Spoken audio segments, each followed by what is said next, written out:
Hi, everyone. JWoww Planet JWoww here for the Being and Feeling Safe Class 2, our no charge class about that. I'm delighted to be here and I'm delighted to be with you. And I'm going to make it so that I am not, the top of my head isn't taken off. There we go. There we are. Hi, sweet ones. Okay. So thank you so much for being here on Monday. I'm also going to make that Monday, I'm going to make that Monday video. It's on a bunch of different channels, which is great. And we will eventually be curating out of that small pieces for people to be able to get to so that they're easier, so that they're, 30-second and 5-minute chunks, somewhere between 30 seconds and 5 minutes. We're going to be doing that. Please know that.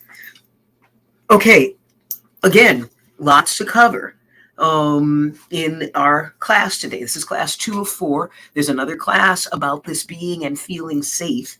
There's another class on Monday, this coming Monday, and then there's another class on the following Thursday. That's the 4 classes. And starting on Monday, I will have a place for folks to sign up for the deep dive class that this is. There's as intense as this is for an hour. I was reading my notes. My assignment, so that y'all know, my assignment was to do a 20-minute to half-hour free class one time to introduce the safety course that I have. Okay, literally. Y'all, bring your notes. Bring your notes. We're going to cover this in the 4-part safety course. That's just the introduction. This is all fleshed out on other boards too. It's so much fun, and it gets to be fun. We're talking about safety. We have to be serious. We're not supposed to have fun. Yeah, whatever. Okay, because when it feels good to do good, you do more good. And I want folks to be really good at creating safety for selves and other. That's where I'm coming from. So I'm looking to bring the bliss to every single thing that we do. When we bring bliss to every single thing that we do, when we bring bliss and reverence to every single thing that we do, that's when we start being able to bring safety, because we're coming from a place of power where we're also nourishing ourselves for being powerful. Power being defined as the ability to influence that which is not our isness. Okay, so all of those things get to be true. I'm just lifting this up a little more to see if, in fact, hold on, boy, I wanted to have worked this out before and I hadn't. So here we go. Yep, you see my bed. There I am. All right.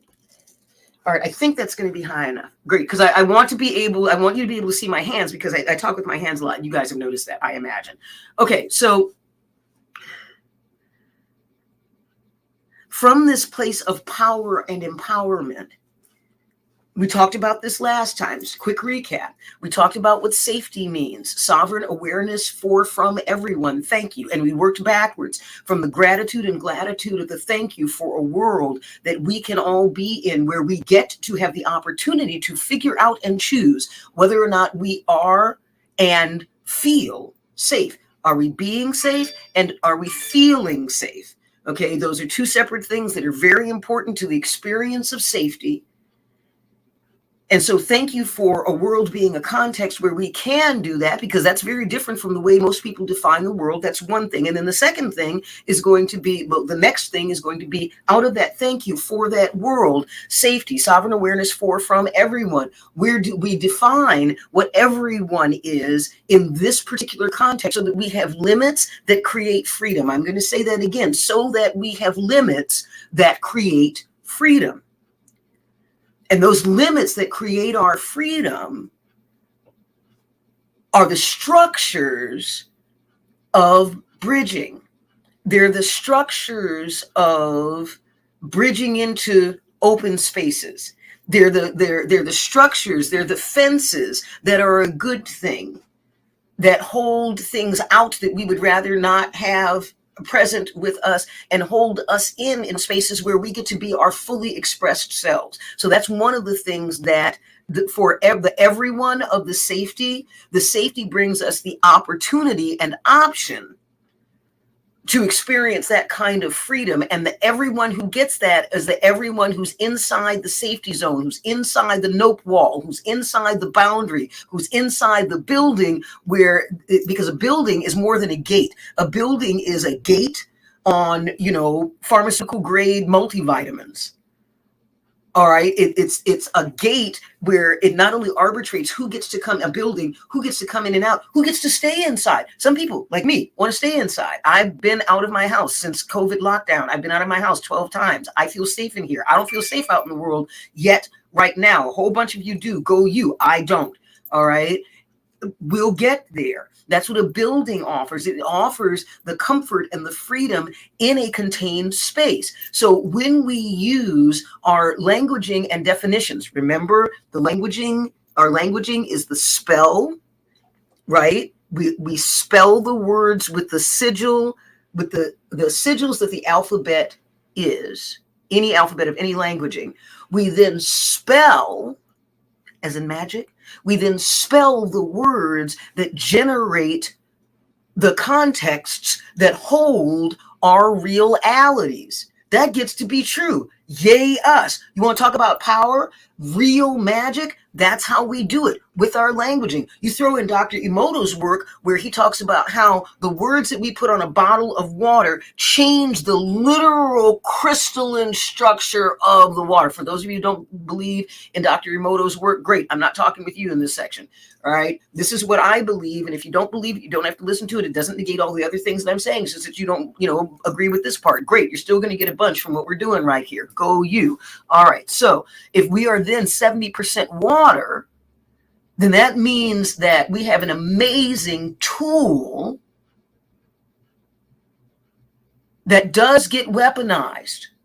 It gets weaponized when people gaslight us and try and tell our 70% of water cells that we are a less than, wrong, out of alignment thing that we in our fundamental being know that we are. We know that what they're saying is a lie, and yet we accept their truth as if it is the truth. Someone else's truth and the truth, as in the truth for us, is not their truth. They're in a different meat sack. You can negotiate expectations. You can negotiate engagement around the truth that is in the center of the two of you. However, unless you give somebody express and explicit permission to calibrate and program you, anything else is an invasion. And that's what gaslighting is, no matter how well meant. Just because you don't mean to be an asshole doesn't mean you're not being one. Keep that in mind as we define safety. Your well-intention does not mean that what you intended succeeded. Get over it. And if your ego has a problem with that, deal with it. S.A.F.E.T.Y, y'all. Y'all who don't know what that is, figure it the fuck out. All right, because this is how we get real about creating the most fundamental thing that allows for learning to occur. Because learning only occurs, real learning only occurs when we feel safe enough to allow something that is outside of us to influence us to the point where it actually changes us. Safety is what makes that possible. I agree to be changed by your whatever. I agree to be changed by your whatever. It is a negotiated agreement. I agree when I'm in an Auschwitz concentration camp. And yes, I've had this conversation with Auschwitz survivors. Yes, 3 of them, more than one. They're not taking on blame for Nazis being fuckheads. They're saying I was responsible for my sense of empowerment in a completely disempowering and disempowered situation. And I held on to my sense of power anyway. That's what I did. I held on to my sense of power, no matter what they told me. Hey, Joseph, no matter what they told me, I held on to my sense of power. That's huge. I held on my ability to influence that which is not our business. Now, the only thing that I may have been able to do is, after all of the guards left, tuck in my friend because she was sick, and I was able to tuck the extra blanket around her. Or I'd scrounged up an extra blanket for her. That may be all I could do. That's still power. That's power in that particular hostile, disempowered, and disempowering context. As long as your brain is functioning, there's a way to find some kernel of power in your situation, even if the only defiance that you have is inside your immobilized meat sack, where when they come at you with information, you simply say no over and over and over and over and over. And I will not believe that about me. I will not believe that about me. I will not believe that about me. I will not believe that about me. I will not believe that about me. I can do that all day long, by the way, folks, out loud, have done it. Okay, I'm not playing any games. I'm not playing the, oh, well, I don't want to be ashamed and people to think that I'm crazy because I'm talking to myself out loud to get rid of the thing in my head. I don't give a shit what people think about the outside. I know that what creates safety for me is knowing that I have fundamentally been able to say at least some baseline thing about what my isness is, no matter what the world says. That's part of what creates safety for me. That's part of what I teach. If you want to learn how to do that, then come play with me. Like if you're willing to do whatever it takes for you to be in your power and strength and be able to generate that for other people, that's real sovereignty. That happens out of a sense of safety that is in the roots of the security that you are building for yourself and for others. Remember the Divinity journey that we talked about? You go from exiting to existence. That's your existential choice. That S that you add is the seed of survival, the SOS, that is a call that you put out and survival answers to say, no, please don't exit. Please just simply get to survival. And then it does that. And so you do the contiguous survival thing. You do the contiguous existence thing until you get to survival. You do the contiguous survival thing until you get to safety. You do the contiguous safety thing until you get to security. You do the contiguous security thing for selves and other, and you get to sovereignty. Okay, so that's a synopsis of what we looked at last time, because all the other things that we looked at around that were built into that as we moved through the safety journey. So that everyone is defined by those who are willing to look at what it takes to be aligned with the contexts that we've generated, that we're sharing, and are willing to figure out what safety might mean for enough for there to be an aggregate experience that's a positive one. Okay, y'all can go back and listen and write that down and figure out how do you use that to define the strength and safety of the containers that you create for your classes, for your conferences, for your gatherings, for your whatever, for your rituals. There's an aggregate agreement that does get negotiated by people's presence when they are invited and they say yes. When I invite you to my home, I have certain expectations. I have expectations that you are not going to bring your unruly dog and not have asked me. I have, as much as I love dogs, if you didn't ask me, that's not okay. Because I may have specifically have people, this has happened. Someone brought a dog and I specifically told someone, oh, well, we're not going to have a dog here because, whatever. And I'm like, the person showed up with the dog that I invited. And I'm like, I'm sorry, I can't do that. And I don't want you leaving your dog in the car. So there'll need to be another time. Oh, but I can't. No, you can't. Because I'm not going to be responsible for you not treating your dog well. And by the way, the fact that you would leave your dog in a car for hours like that, there's a whole other discussion that we're going to have about how you are as a friend to animals. Okay, that's not what we're talking about right here. So the safety piece, that everyone is those who are aligned. Safety, awareness as opposed to alertness. We talked about that differentiation between the paranoia to alertness to awareness. We talked about that. Go back and look at your notes. Go back and look at the other video. And I'm letting you guys know where to find the things so that you can be up to speed. I'm going ahead and spin this. I'm almost done. So the awareness piece, because I'm at a security place, because I'm at a sovereignty place, about to move into a sovereignty place, because that sovereignty is what lets me do all of the things in the safety sequence. Out of my sovereign place, I can be aware of what's going on all around me and in me, because I choose to be aware of my own biases and how they affect my lens stack for how it is that I feel that I see safety and how I can create safety for others and how I experience safety for myself. That gets affected. Okay, so my sovereign awareness lets me do the for from. That's the thing in the center. It's a fulcrum. Am I doing the safety thing for other? Is the safety thing being done for me? And recognizing where you are in the dojo, and you may be both. If you're in a dangerous situation and you're the one who's capable of leading, then you're doing the thing of, I need other people to do the grunt things while I see where we go and what I'm visioning for how we're all going to get better. That's my job. Prayer and planning are not the booby prize children to physical action, y'all. I sit on my ass in my chair, loving the world into its greatness, and actively affect hundreds of thousands of lives from my butt in a chair, praying and planning. That's some powerful stuff. It is also, by the way, folks, just as a tip, it's how we get our elders to feel useful. When they realize that what they've lived gets cherished as experience, when they feel safe enough to share those experiences, knowing that they're not going to be judged, because some of those experiences come out of, hey, I'm an old white guy and I didn't know I was being misogynistic and racist. I literally did not. I had focused on doing these things. I didn't know that what I was supposed to do was take some of the money that I got and use that to help others in a certain way, because that's not how I was raised. I was a good-looking white guy back in the 50s, 40s, 60s, that you were either a hippie or you were, a misogynistic money grubber. And it was one or the other. And so judging people now who did that, who are coming to us with their hands open saying, all I have is money. I want to learn another way, and no one will talk with me because I was an asshole. I didn't mean to be an asshole. The ones who meant to be an asshole, you don't get shit from me.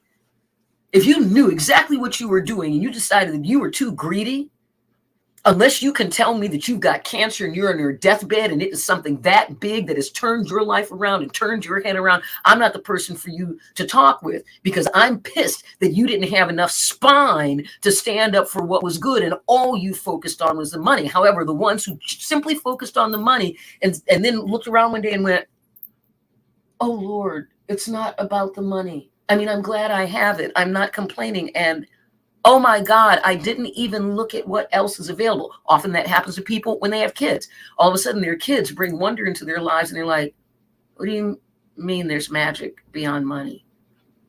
Oh my God, what have I been being? And not like a bad or a judgment even necessarily. They'd be like, no, I focused on making money because I realized that money is the currency of power in the places where I want to play. That's how I build my safety.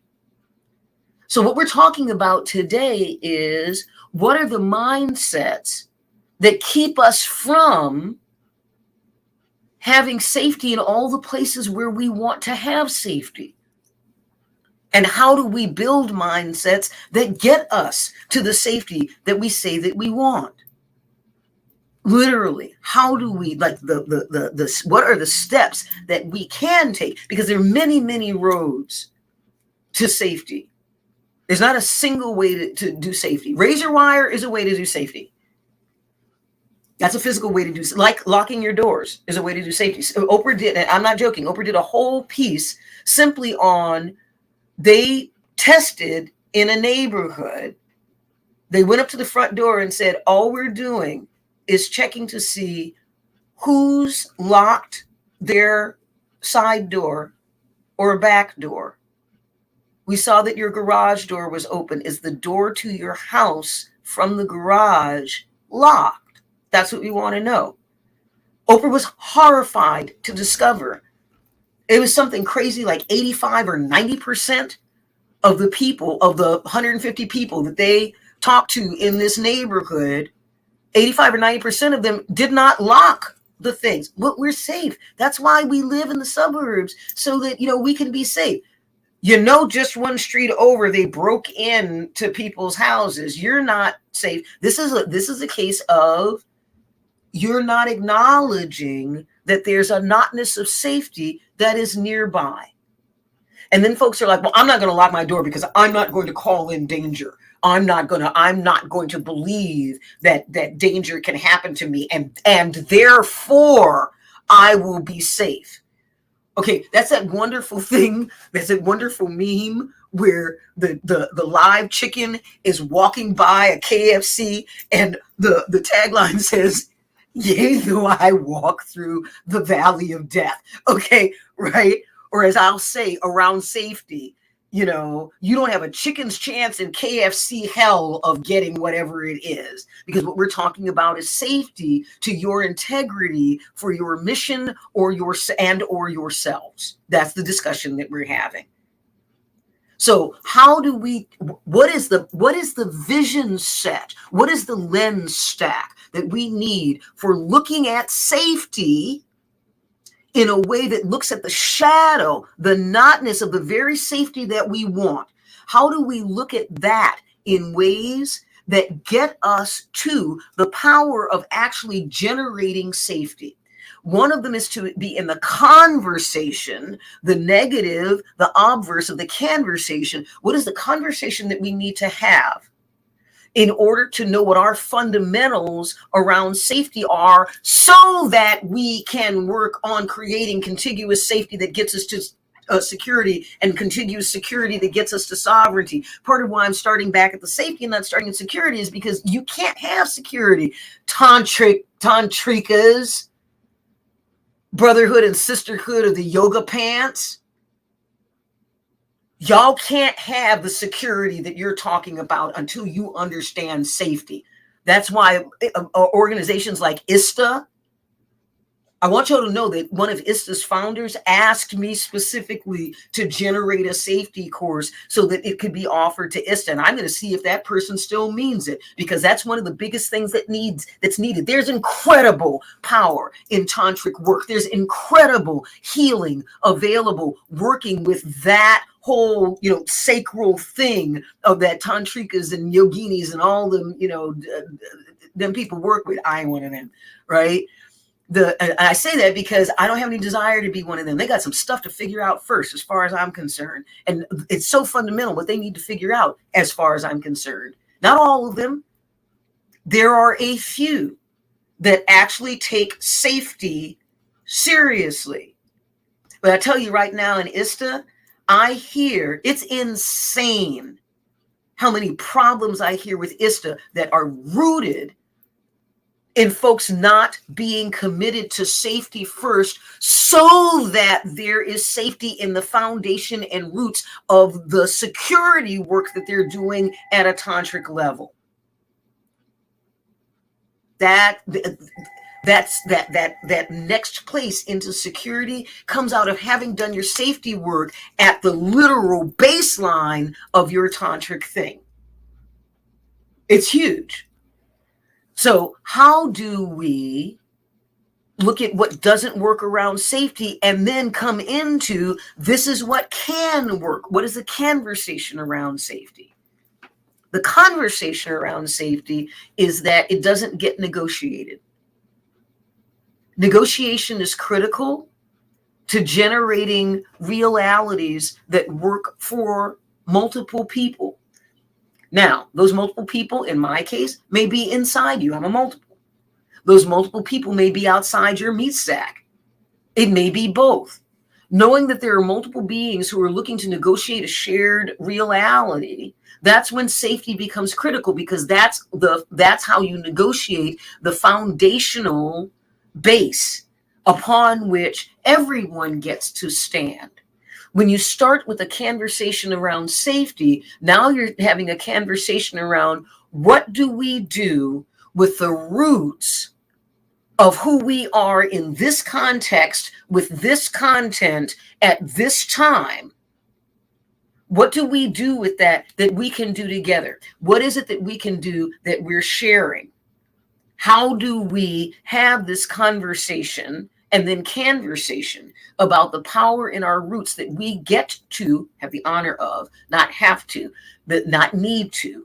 Those are wrapped up in the get to. We know that circumstantially we need for those things to be true. We know that circumstantially it is required that we do these things, think these things, feel these things, are these things that are going to make the difference for ourselves and others. We know those are true. And what is overall, what is overwhelming, what is overarching about this is that we get to be the people who arbitrate what our safety gets to look like, because safety gets to look like bridgeneering and then building the bridges.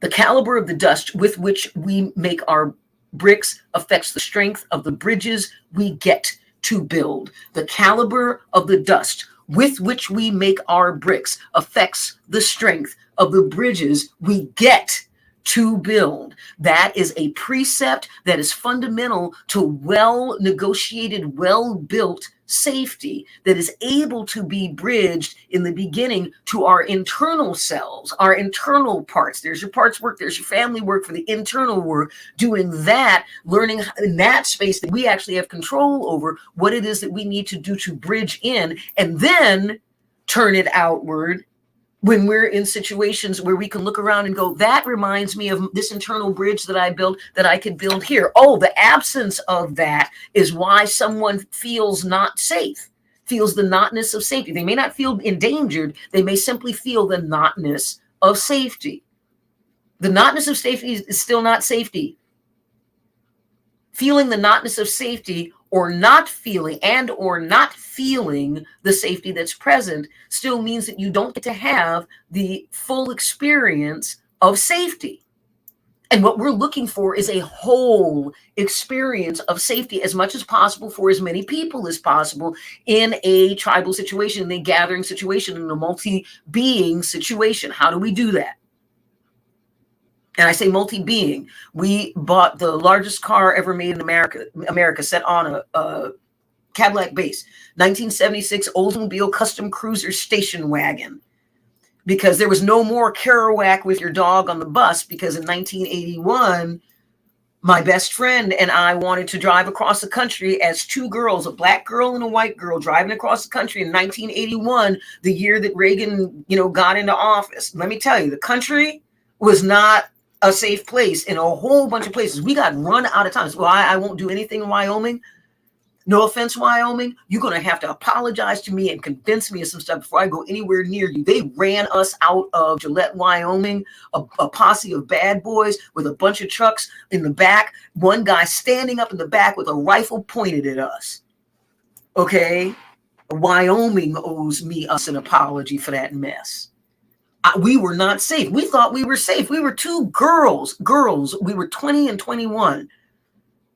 Making a phone call one morning, and this posse of existentially threatened bad boys decided that they wanted to run us out of town. That's the big not safety. Now, I'm clinically paranoid, so I had already made code with Janet that if we were ever in an unsafe situation that was that kind of existential life or death unsafe, we had a code for saying we are now in danger, we're leaving now. We did that. I planned for that. It worked. We wound up having to use it. I prayed that we'd never have to use it. We did. And we got out safe. Can't plan for an emergency. So just be ready. Prep for emergencies. Don't simply plan. The actual prep thing is important, the doingness of the planning.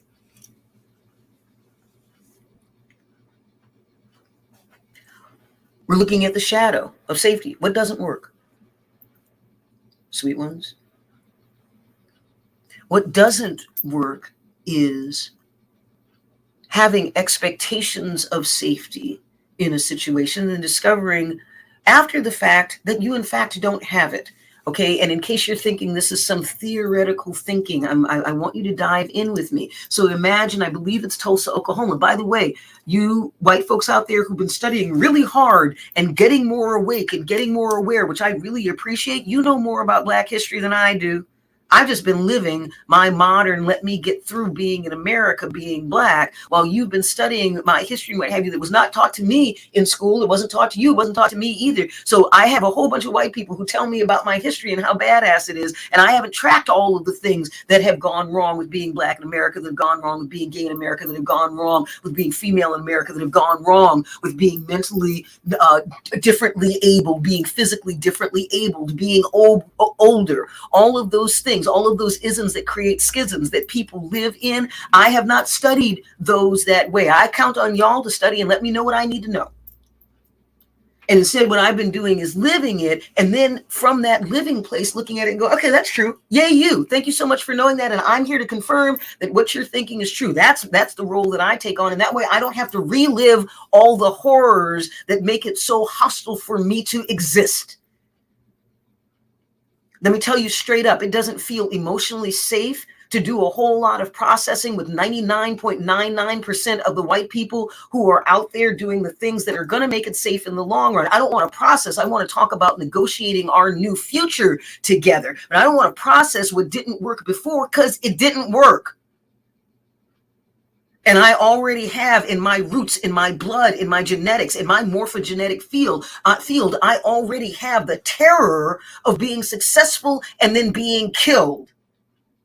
Okay, Jesus didn't watch his family die in front of him. I'm sorry he got nailed to a cross. I get it. And by the way, I'm friends with Jesus. Don't even start any shit with me about how I don't get to talk with Jesus like that. I've been talking with Jesus and being friends with him since 1977. He's my buddy. If he's not your buddy, that's not my problem. He is mine. And we were really clear. It is terrifying. It is horrible to have somebody drive nails through your hands and your feet and watch you die, starve, and bleed out. That's a bitch and a half. And the thing that's worse than that is watching them do it to your family in front of you and then do that. Trust me, that's worse.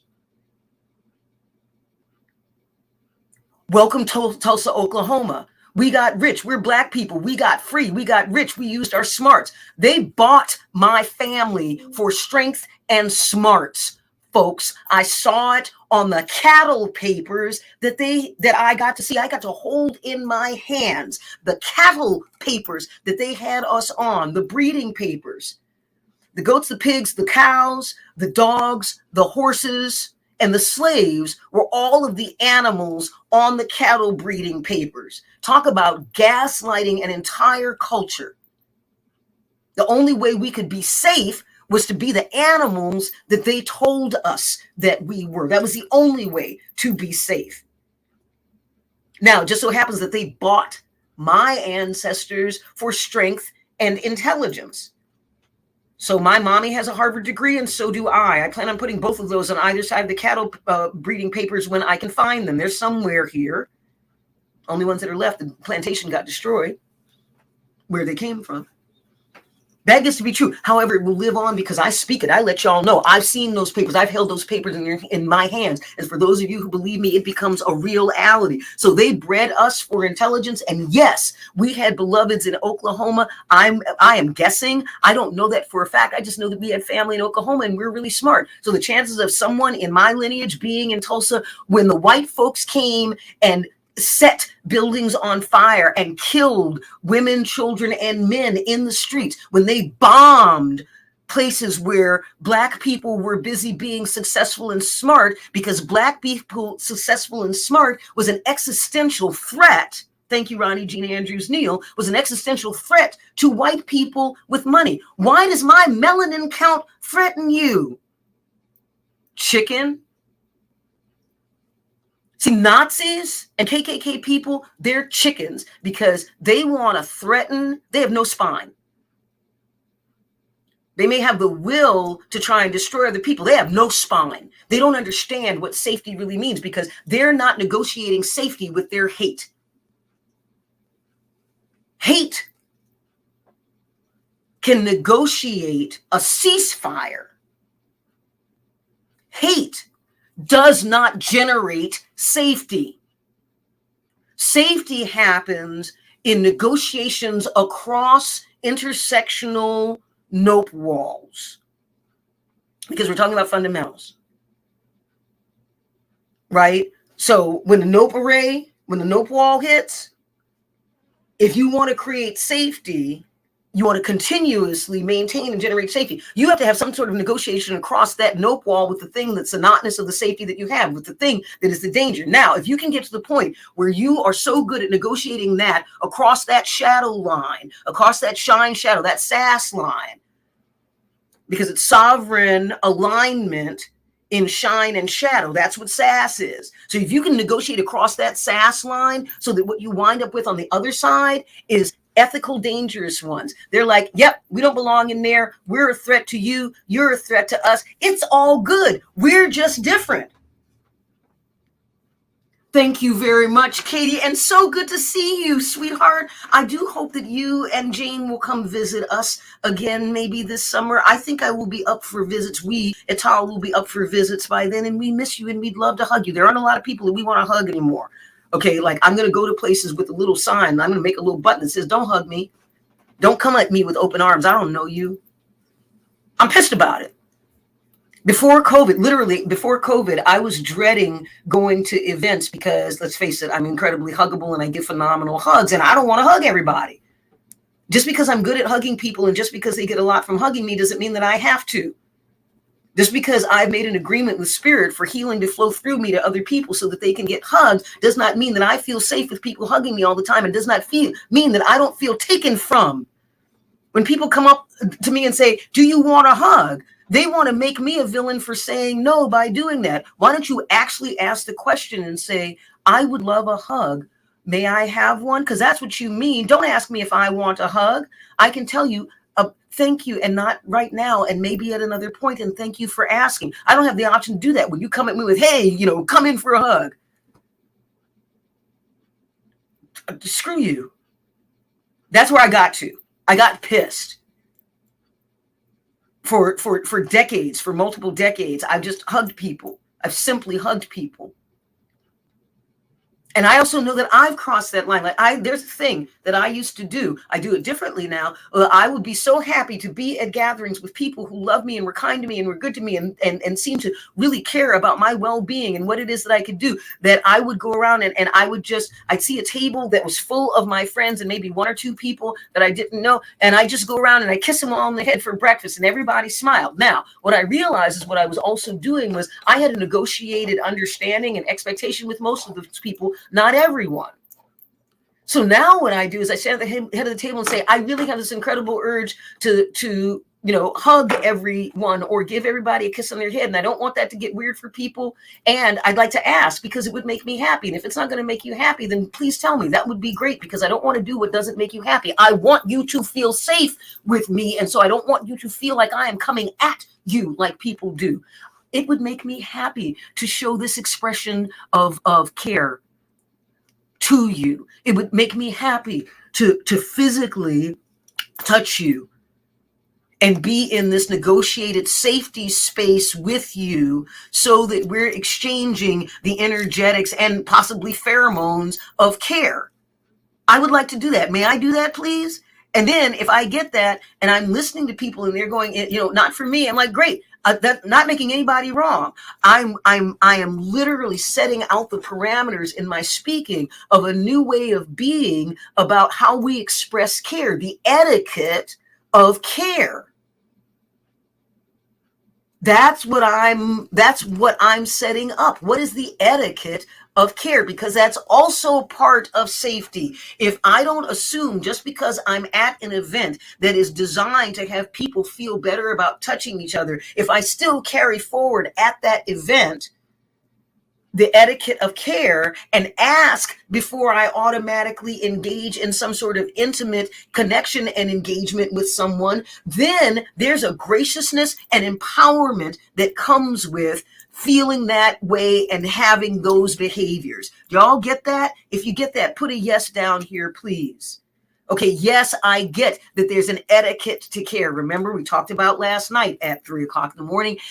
By the way, for those of you who don't know, I have a tendency at some time after 2200 at night, I have a tendency to do these like 1 hour, 2 hour downloads for people who, can't afford the classes that I'm actually going to build. So you're just getting the raw stuff. You're going to have to sift through it yourself. And then for those of you who get medicine and mojo sent out of that, and you've got the wherewithal and the wallets to be able to come to my classes, then come to the classes too, because I'm going to take what it is that I'm sharing in these no charge classes, and then we're going to deep dive at a whole other level. You think this is intense? Wait till you get in a class with me. Okay, because when you're in a class with me, we are out to calibrate your ass into greatness. Not simply goodness. There's a goodness that's in the greatness that I help people calibrate themselves to. That's what I do in class. So if you can imagine being inside your greatness while you are learning about how to be safe and generate safety for other people, that's badass as fuck. I think. Now, there are people in the world who are like, yeah, well, that's all right. I mean, anybody can do that. No, anybody can't do that. Look, we have war, we have rape. We know for a fact that anybody can't do that. There's a real science to this, y'all. For real. There's a real deep, yummy science to the existential planes of safety, to the existential axes of safety. It's what gets us eventually, for those of us who are active advocates, it's what gets us to guardianship. There's something about the advocates. Ooh. That's the gentle thing of, I've got your front, I've got your back, I'm going to stand for you. Why don't you take a breather and have a pastrami sandwich right here? That's the advocates that I get from people. I have so many people standing in front of me, the chances of somebody getting to me are almost nil at this point. You want to talk about feeling safety? I flat out have had someone who's considered to be, in many ways, a queen in the Philippines because she can kick everybody's ass. I mean, literally, she's made out of lethal. When she was not being one of the top ER nurses in the country, ER nurse, please note that, ER nurse, when she wasn't busy being that, she's teaching Navy SEALs and Israeli commandos how to kill faster and more mercifully. She is lethal.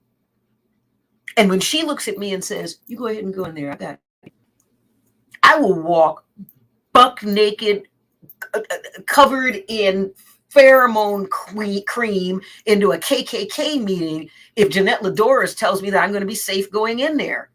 Ain't nothing you can do to me. She exists, and she's watching me. She wouldn't tell me to go in unless I would say. She's one of the ultimate guardians in my life.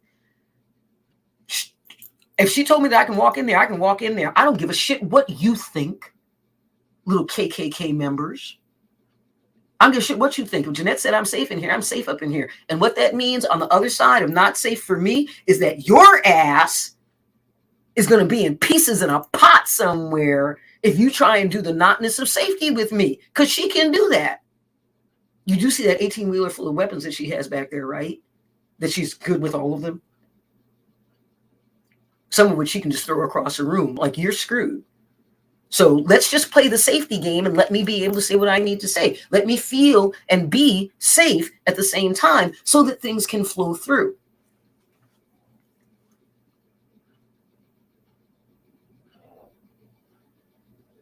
In looking at the notness of safety, there's a lot to be learned about what we want safety to actually be. It's easy, it's great, it's wonderful. One of the simplest ways to learn what we want is to look at what we don't want. There's a wonderful book, This Man Owes Me Money, because eventually a whole bunch of people are going to buy this book because I'm saying, look, y'all, this is this book, which I haven't finished, just the first third of it, which is what I read. I got to go back and finish it. Ryan Levesque, Levesque. Please read Ryan Levesque's Ask. ASK, literally. He's got this whole theory about coming to things from the notness first so that we're as clear as we possibly can be about the isness that we want. Brilliant. Totally agree. I do that. It's part of how I get the things that I get. Is I'm strong enough, brave enough, crazy enough, whatever the thing is. I don't give a shit what you call it. I'm the whatever enough to look at the notness of the thing, to dance with the notness of the thing, to become friends with the notness of the thing, so that I can be super clear about what the isness is that I want out of a given context. That is part of how you generate real, solid safety. What is the notness of what we want to have happen here? We don't want anybody to get raped at this gathering where people are learning how to touch each other differently and better. I remember I was at a gathering a while ago, and everybody's like, oh, touchy-feely happy, and it's going to be so much fun facilitating this thing. It's going to be great, and we're going to and we got some guidelines in there. And I remember this whole array of sirens and red lights going off. And so I raised my hand. Thank you so much. I raised my hand, and somebody get in touch with Ryan Levesque and cut out this piece of the video and send it to him so that he knows how much I love his work, because I would love to have a conversation with him about what are the questions that will help us generate more safety for each other so that we feel the safety contiguously in each moment and get to the security that gets us to sovereignty so that we are able to we're able to declare what it is that we want for our isness and our context together. because we become the ethical dangerous ones. Safety is generated by the ethical dangerous ones. Safety is created by the ethical dangerous ones. We become those very ethical dangerous ones because we are an existential threat to any danger outside of what we discern is going to be our nope wall. I'm an existential threat. I am. Even at this fat ass old lady stage in my life, you can take it to the bank. I am an existential threat to you if you come after my family or my friends in front of me. I am not a peacenik. Please, people, do not mistake me for a peacenik in this suit. I'm a fat girl in a suit that will kick your ass. I will straight up pull a mom lifting a truck off her baby if you screw with the things that are important to me. I don't have people doubt that.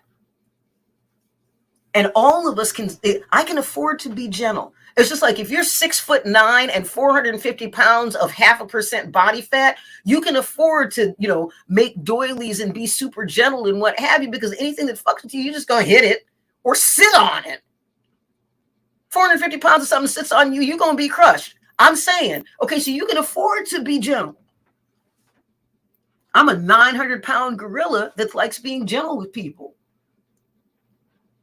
I'm a 900-pound older gorilla who also recognizes there's some stuff that I just am not willing to do anymore. If you call me into service, I will be a physical badass. I'd really rather not. I have arthritis.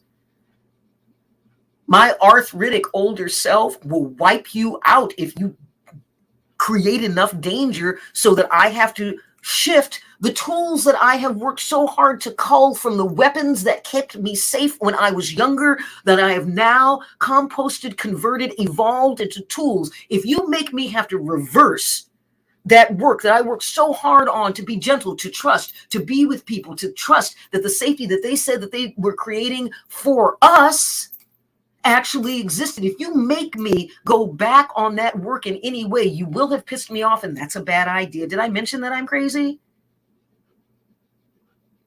I'm crazy and I hold grudges. Coming with a warning label. I have a taxidermist just for my grudges.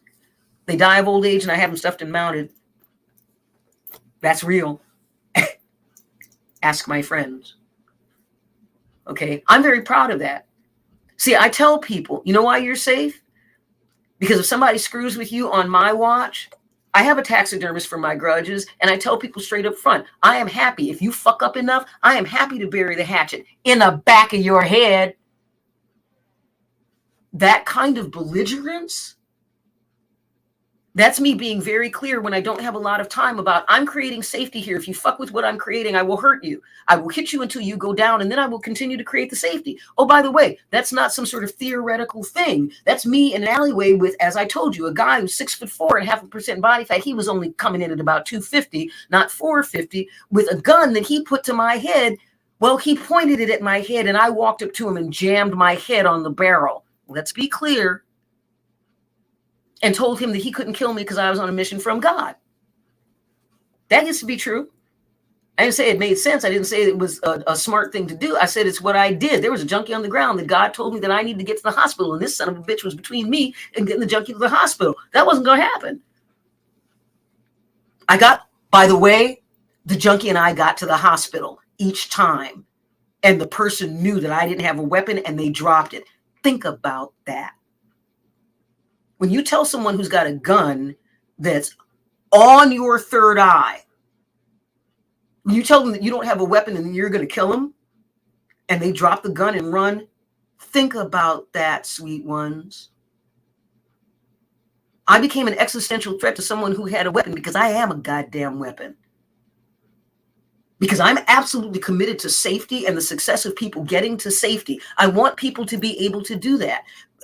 Mess doesn't happen on my watch if I'm on the watch, because I'm putting clinical paranoia to good use. I have composted my clinical paranoia into functional hypervigilance. I want to teach folks who have PTSD how they still get to be guardians and not be so crazy, how they get to use the lessons learned that cost them their sense of safety. PTSD is that your safety You are no longer in a place where you can generate sufficient safety in order to feel safe. You cannot generate enough sufficient real safety that you will believe in order for you to be able to be safe. For those of you who are working with people with PTSD, if you will come from that standpoint, you will find that your capacity to help them heal themselves skyrockets. I don't sleep with a knife under my pillow anymore. I haven't for 31 years. There's a reason for that. I worked my ass off to get to the point where I was capable of experiencing safety. Lord have mercy, when I met Penny, I was barely capable of experiencing safety, even when it was clearly right around me and clearly right in front of me. And I couldn't take it in. So many folks, so many of you who will watch this, I'm so sorry. I'm so sorry that that's what you've experienced, to the point where you can't believe in safety anymore. It's such a beautiful thing to believe in. It's such a beautiful thing to hold and to have and to get to experience. And I want this for you. And all of what I'm talking about has the capacity to pull you forward into your own abilities and skills at generating the space for safety to come in. Sometimes our experience of safety is about allowing, not about doing. Sometimes that's simply true. So what I hope for each of you listening to this is that you understand enough about the shadows of the notness of safety, so that you're able to call in the safety that you actually want.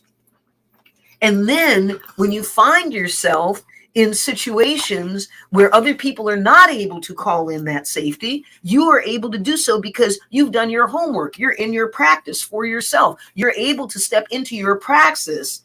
So you help me, I think, oh, sweetheart, your existence, Katie the lifeguard,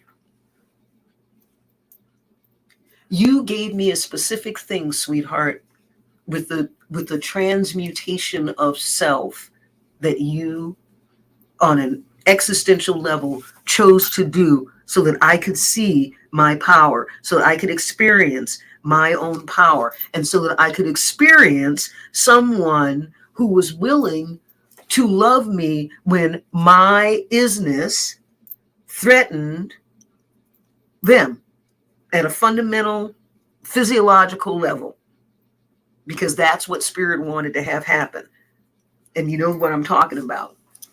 You and I spent the whole next day with you recovering. And if you want to talk about that and share about that here, feel free to. Anytime you want to put your pictures up or anything, you do it, because I want people to understand that there's a way to take responsibility for the things that you don't know that you did. And having the courage to take responsibility for those things that very clearly came from you, and at the same time not blame yourself so that you undercut your own power. That's amazing. Now, I happen to have had the experience with folks like Katie, where they're like, look, it's not like you did this to me. This is what happened. So what do we get out of this experience? And Katie moved on emotionally, at least with me, so that because I was tearing myself apart and beating myself up. And Katie's like, look, this is a really wild ass experience. You want to talk about a really great story that we've got to tell later? Let's tell it. I'm all in. Okay, let's talk about what really happened here and what happened to you that had it happen to me, and you all of that. She did all that. Katie, you've already done. It changed my life. It did change your life. You damn Skippy, it did. There was no way for it not to. It physiologically changed you. It changed how you were physiologically built. And then you came back from it in one day. That's some deep ass shit. This is how we come to understand deep fundamentals of what safety can mean, so that we can build it out. All right, so here's what I'm going to wrap up about this. I have talked extensively about different ideas. It hurt too. I know, baby. I'm so sorry. I was working to have exactly what happened to you not happen, and it happened anyway. I didn't want that to happen with anyone. I put that stuff in the ground. I'm still in awe that you, on an existential soul level, were willing to take on that kind of danger. As far as I'm concerned, it may not have felt dangerous to you. It felt dangerous to me, so that I could learn that lesson in my life. Thank you. I'm honored. And I'm sorry. And I'm honored. And I don't spend a lot of time on that. I'm sorry. You and I got ourselves square. I believed you. And you're like, no, we're cool. I just need, my shit to get back to normal.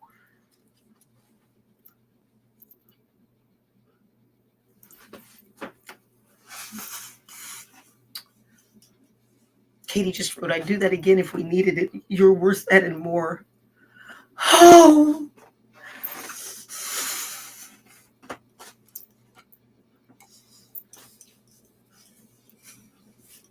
That means the world to me.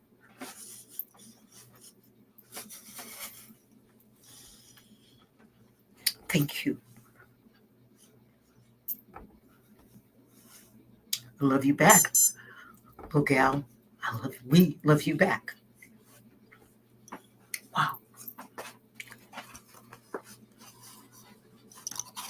You could ask Katie sometime what that's about, and she'll tell you whether she wants to share with you or not. Katie, I'm all in. On my end, you share as much as you want, because I think that it's good lessons for the world, what you and I did together through the two of us, through my energetics and your physiology. All right. So, sweet ones. We learned about defining safety last week. This week, we've talked about what the notness is and what to do with that notness so that it winds up being a source of lessons, not simply a source of, oh, I didn't get it right. Right? Bridges beyond blaming. Bridges beyond blaming, internally and externally.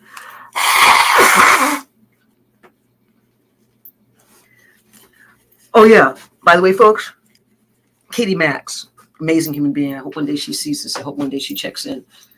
Said, oh my goodness, JWoww, maybe what you're doing is showing a new kind of leadership that's based in vulnerability. And I thought that was really wonderful. And then I thought, no, it's actually not even that. It's more than that.